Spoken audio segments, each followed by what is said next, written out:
The Legend of Heroes series has sneakily been one of the longest running RPG franchises out there.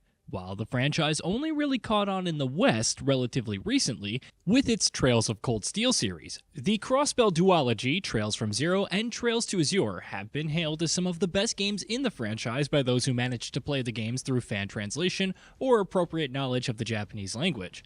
It's 2023 now, and the developer is finally releasing the end of the Crossbell duology. So the only question that really remains is whether The Legend of Heroes Trails to Azure is a good RPG. Talking about Trails to Azure on its own merits is quite difficult, since it relies so much on the events of Trails from Zero being a direct follow-up, and also ends up laying so much of the foundation for the state of the franchise's setting for future games. First things first, The Legend of Heroes Trails to Azure is definitely a sequel with a capital S. Picking up shortly after the events of Trail from Zero, Trails to Azure continues with the special support section as our protagonist. The prologue, while relatively lengthy, tries to fill in the blanks for those who may not have played its predecessor.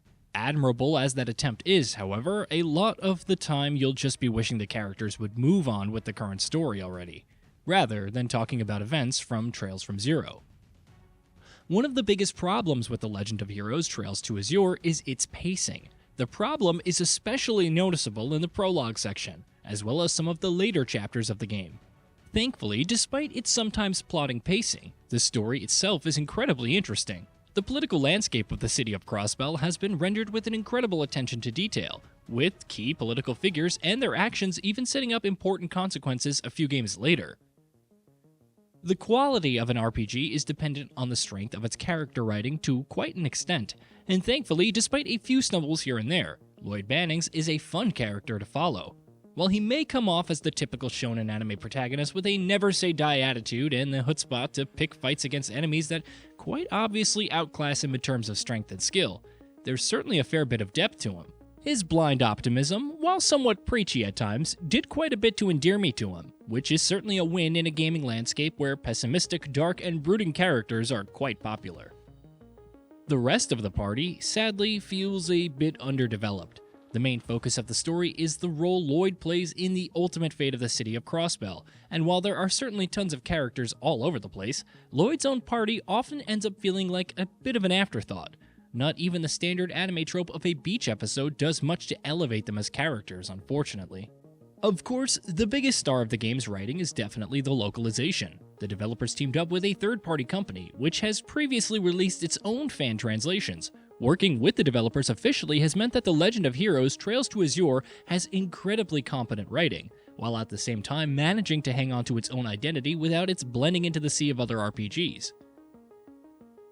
When it comes to gameplay, the Legend of Heroes series has always had an interesting take on standard turn-based battles, and Trails to Azure is no different.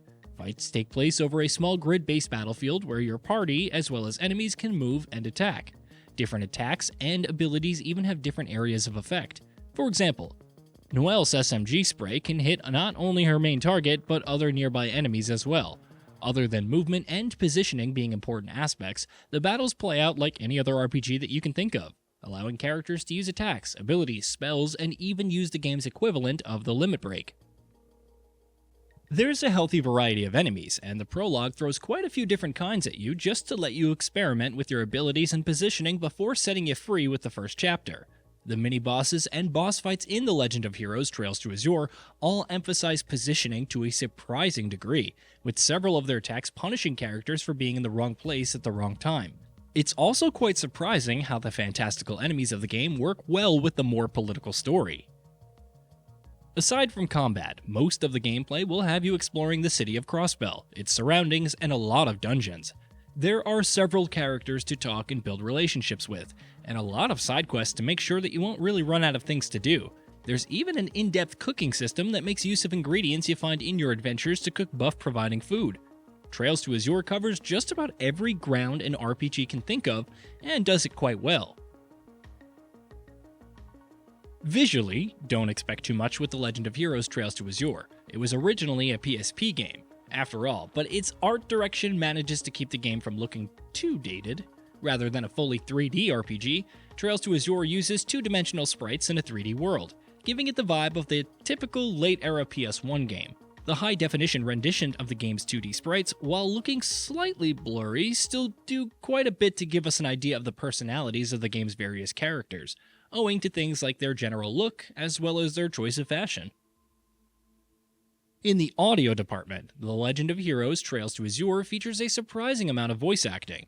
While completely in Japanese, the voice acting is competently directed, and each character's emotions show through in any given scene, be they comical or dramatic.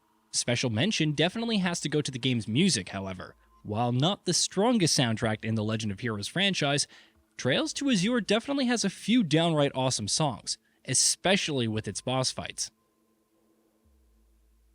As a final note, since we reviewed the PC version of The Legend of Heroes Trails to Azure, we were also able to check out how well it runs on the Steam Deck, and thankfully, it runs rather excellently. There were no issues regarding graphics, audio, or even controls with playing the game on the Steam Deck, which ends up being a surprisingly fitting platform for the genre. Not only owing to its handheld roots on the PSP, but also because using a long trip in the train is a great time to knock out some level grinding in long-running games, and maybe even complete a few side quests along the way. The Legend of Heroes Trails to Azure is an excellent new addition to the franchise, wonderfully closing off the Crossbell story arc. Trails to Azure only really suffers from being a sequel to Trails from Zero, since you need to know quite a bit about the game before truly understanding the characters and their motivations in Trails to Azure. Aside from that, and a few minor problems with pacing, however, Trails to Azure is a fantastic RPG, and is an incredibly easy game to recommend, provided you've played Trails from Zero, of course. Hey, did you know that we at Gaming Bolt upload new videos every day? Stick around, drop a like, subscribe, and hit that bell, and let us know what kind of content you'd like to see in the future with a comment below.